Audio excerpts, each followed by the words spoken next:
समाजमनाचा वेध आणि आपुलकीची सेवा देणारे आपले न्यूज चॅनल एरळा न्यूज। साताऱ्यातील विद्यार्थ्यांना प्रेरणा आणि मार्गदर्शनाचा नवा अनुभव देणाऱ्या कॉफी विथ कलेक्टर या उपक्रमात जिल्हाधिकारी संतोष पाटील यांनी विद्यार्थ्यांशी थेट संवाद साधला। यश अपयश हा आयुष्याचा शेवट नसून अपयशातून शिकून नव्या उमेदीने पुढे जाण्याचा संदेश त्यांनी दिला।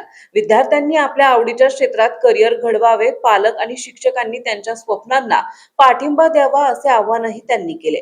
क्रीडा क्षेत्रातील संधी, शासनाच्या योजना आणि विद्यार्थ्यांच्या सर्वांगीण विकासावरही त्यांनी मार्गदर्शन केले। या संवादातून विद्यार्थ्यांमध्ये नवा आत्मविश्वास आणि उत्साह निर्माण झाल्याचे चित्र पाहायला मिळाले।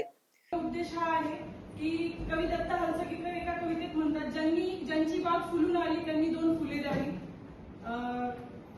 ज्यांचे सूर जुळून आले त्यांनी दोन गाणी द्यावी, सूर्यकुलाशी ज्यांचे नाते त्यांनी थोडा उजेड न्यावा, युगायुगांचा अंधार जेथे पहाटेचा गाव न्यावा। अगदी त्याप्रमाणे सूर्याला प्रत्येक ठिकाणी उजेड न्यायला शक्य होत नाही। लगेच चालू करू नका, बोलत असताना चालू करायचं, पूर्ण झालं की बंद करा। नमस्कार, माझे नाव उज्ज्वल संग्राम। एरळा न्यूज साठी प्रतिनिधी राहुल पवार, योगेश पवार। आपल्या भागातील महत्त्वाच्या बातम्या पाहण्यासाठी आजच आमच्या एरळा न्यूज चॅनलला YouTube वर सबस्क्राइब करा आणि बेल आयकॉन प्रेस करा।